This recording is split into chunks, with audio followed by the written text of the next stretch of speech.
Hello, welcome to the tutorial on anti-dementia drugs. And as you saw on the video there, that's how I attempted to structure this particular station. And in terms of the introduction and setting the scene, my intro could have been a little bit smoother on this particular video. Something along the lines of, "Hello madam, my name is Dr. X, and I'm here to talk to you about the medications that your mother is on. I see that you've got a list of questions for me, which I'm happy to go through with you today.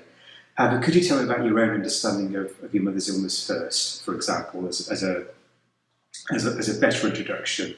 I'd seen that she'd had a list of questions, and it is important to ensure that you're demonstrating that you are wanting to incorporate the relative's agenda in your interview. But the Older Adult CASC examiner who I'd shown the first draft video of this to, told me that really what you're wanting to do in these stations is make them a lot more doctor-led, as opposed to it being a simple question and answer session. And so it's important to therefore to introduce yourself, set the scene, and then just crack on with the task that you've got to do.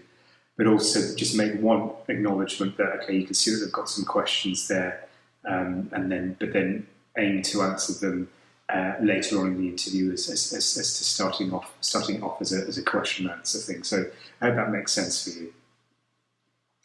And then we went on to exploring their understanding of the condition, as we've said, and then gave an explanation of Alzheimer's dementia, and then an explanation of the anti-dementia medication in terms of their mechanism of action. And I'd given the relative this analogy of a brain as a collection of wires, which I think is a nice analogy. That was given to me by an SPR, my SPR, when I was in old age SHO. So I've got to thank him for that. And then we obviously moved on to talk about the side effects of the medication. And the more relevant side effects are the ones which include loss of appetite and weight loss and nausea. And those would be the ones to focus on, as opposed to the other issues surrounding the heart, which you can mention a bit later on. And then just to ensure that we ensure that we give the medication after food because of the side effects of nausea.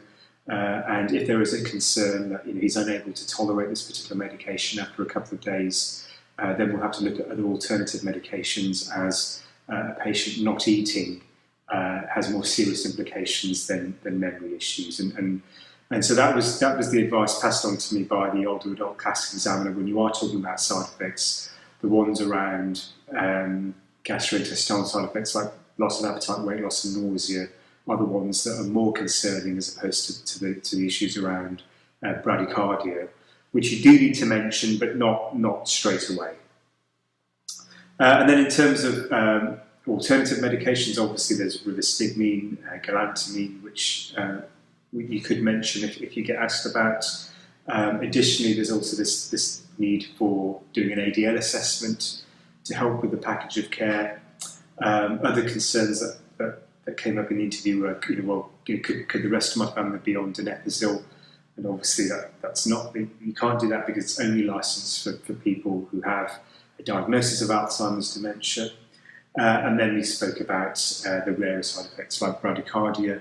So we'd need to review his medications, have an ECG, do a physical exam if required. So just all of the standard things there. Then the need for an ongoing review. So we'd like you to attend every outpatient appointment if possible to give us a report on how you feel your mother or father is doing.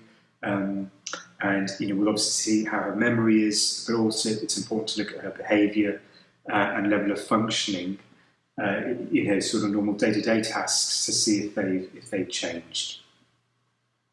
So we'd start the medication now, and if they're able to tolerate it, then we'd review it again in 4 weeks' time.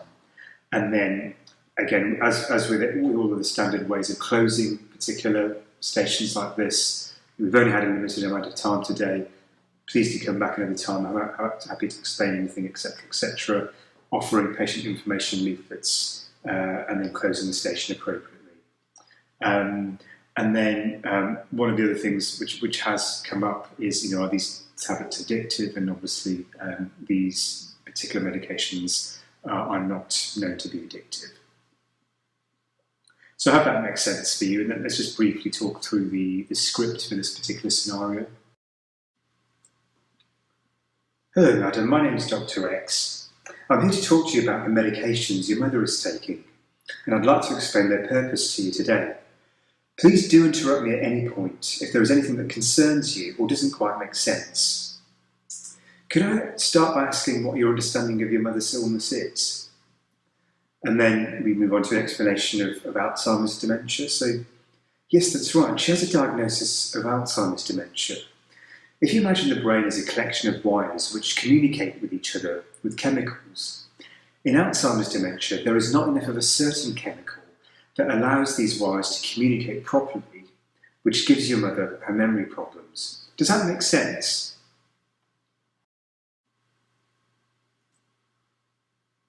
What donepezil does is slow down the breakdown of this chemical to help allow the wires to communicate and slow the progression of her illness. Does that make sense? Does it act as a cure? Unfortunately, it doesn't act as a cure and can only slow down the progression of her illness. And then just coming back to that particular sentence where we spoke about the brain as a collection of wires, what you could additionally put in there is to say they communicate with each other through a chemical called acetylcholine. And in dementia, there is not enough of this chemical called acetylcholine that allows the wires to communicate properly. Again, it's just play it as you see it in the scenario. You don't want to overload them with technical information, but on the other side of the coin, you also want to demonstrate to the examiner that you've got some knowledge base about the condition. And then moving on to the medication. So about 40 to 50% do show some response to it in the first 4 to 6 months. Yes, there are side effects which we will monitor her for. The most common ones are related to her stomach. So she might get some nausea, some loss of appetite, and weight loss. So in order to reduce these symptoms, we prescribe them after food or after she's eaten. After prescribing these medications for her, we would give it a couple of days to see if she's actually tolerating this medication. If she's having any difficulty eating, then we would need to look at other alternatives, as not eating at her age has more serious implications than her memory issues. Does that make sense? There are other side effects. For example, it can slow her heart rate. However, we would review her physical medications and perform a tracing of her heart before we started her on treatment. Can any other members of the family use donepezil? No, donepezil is only licensed for patients who have a diagnosis of Alzheimer's dementia. If she is able to tolerate the medication without any side effects in the first instance, we would like to review her again in a month, and then 3 months. And then we'd then like to see her every 6 months and perform some memory tests and also check her general level of functioning. And it would be useful if you could come to those appointments, which we'll talk about here. And at these reviews, it is extremely important that we speak to you to get your observations as to how her memory, behaviour and general level of functioning have changed. If we find that her memory scores are too low, then we would consider stopping the medication. And then, the standard closing line there, as we've spoken about before, in many other CASC scenarios on the course. So let's just briefly talk about some of the key areas around Alzheimer's dementia and medication. So as you know, it's the most common form of dementia, accounting for 60 to 70% of all cases, and the risk increases with age. Additionally, other causes can be having a family history of Alzheimer's dementia, and obviously, as you know, if you have Down syndrome, that can lead to the development of an early onset Alzheimer's dementia. The other thing to also bear in mind is that 50% of patients who do have Alzheimer's dementia also have significant cerebrovascular disease, which is picked up on with their scans. So that's just the other thing to bear in mind there.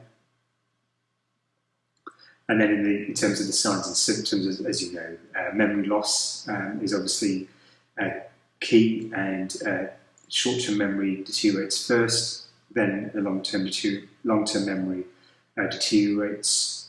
So short-term recall and the formation of new memories are affected early, causing them to have this amnesia.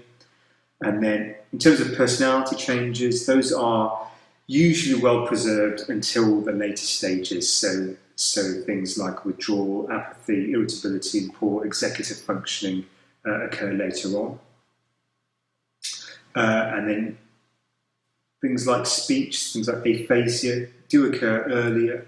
So difficulties with word finding, meanings to words, object naming, and getting them to define things can be impaired early on in the condition. And obviously mood symptoms and psychotic symptoms can occur later on in the progression of the illness. Additionally, as you know, things such as visuospatial, perceptual and problem-solving skills are initially well preserved, but then later deteriorate as the illness progresses. So those would be the key things to look out for there.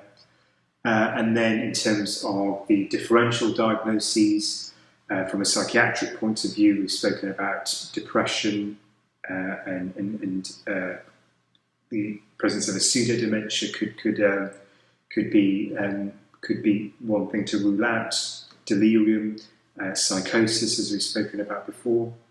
And then from a medical standpoint, in terms of differentials, I've got a number listed there. So vascular dementia, normal pressure hydrocephalus, Parkinson's disease, hypothyroidism, vitamin B12 deficiency, neurosyphilis, AIDS dementia complex. And again, these are just a handful of the medical ones. And so it's extremely important to do a dementia screen, arrange for a full diagnostic investigation, because we want to pick up any potential treatable cause because some of these are obviously reversible causes of dementia, and so it's important that we pick those up and treat them. So obviously a full blood screen, FBC, CRP, using these LFTs, glucose, calcium, lung function tests, B12, folate, etc., MSU as well. Blood, and obviously blood cultures, depending on obviously the clinical presentation, chest X-ray, CT, MRI, depending on the presentation, and so doing a full screen is important. So I think you've got the picture there, and then moving on to some of the key investigations. So as you know, the Mini-Mental score can guide us with this, and a score of 23 out of 30 is generally considered to be diagnostic of dementia. But again, it's important to look at that score in combination with the clinical picture. As you know, the Mini-Mental State Exam is been validated. Is a validated score in a number of populations, and scores 25 out of 30 are considered in the normal range. NICE, in terms of NICE guidelines, if you've scored between 21 and 24, that's classified as mild dementia. Anything between 10 and 20 is considered moderate, and anything less than 10 you're considered to be severely impaired. And as you know, a Mini-Mental State Exam may not be considered to be an appropriate or relevant assessment if the patient's obviously got learning difficulties or linguistic or communication disabilities like a sensory impairment, for example. And as we've said before, low to very low scores can correlate very closely with the presence of dementia, but it's extremely important to look at the whole clinical picture and rule out any other conditions like depression, or whether it's negative symptoms of schizophrenia, for example, as these could also lead to abnormal findings on the NMSE. And then in terms of our management, So if you've got an MMSE score between 10 and 20, then NICE recommend that a patient should be initiated on an acetylcholinesterase inhibitor, and that the patient needs to be reviewed every 6 months with an MMSE score, looking at their global level of functioning and their behavioural assessments. And as we've said before, critical to getting feedback from that is speaking to the main carer or relative who'd know the patient well during those outpatient appointments.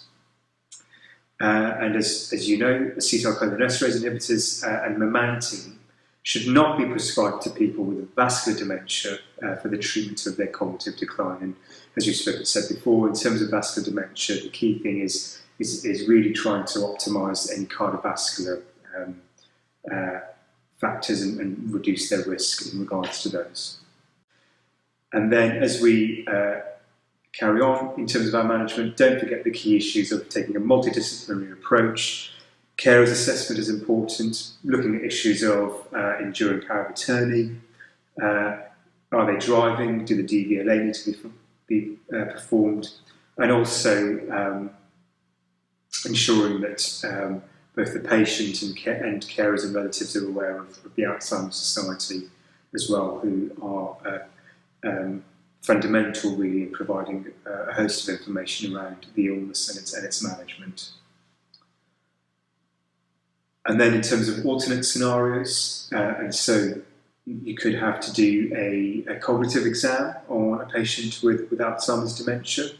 If it's a linked station, present it to a consultant and talk about management. And so some of the key issues that we've spoken about in this tutorial will be relevant to that. Taking a collateral history of a behavioural change or a memory change, as you'd see in the frontotemporal dementia video on the course. And in terms of other questions that have come up around this particular topic in the CASC exam, one has come up recently on late onset Alzheimer's dementia and its prognosis, and another station come up on mild cognitive impairment. So do be sure to look at those particular topics and see how they come up in the exam. I'll be attempting to get some videos of those on there as soon as I can. So I hope this particular tutorial has been useful for you. Good luck with it, and I will see you in the next tutorial.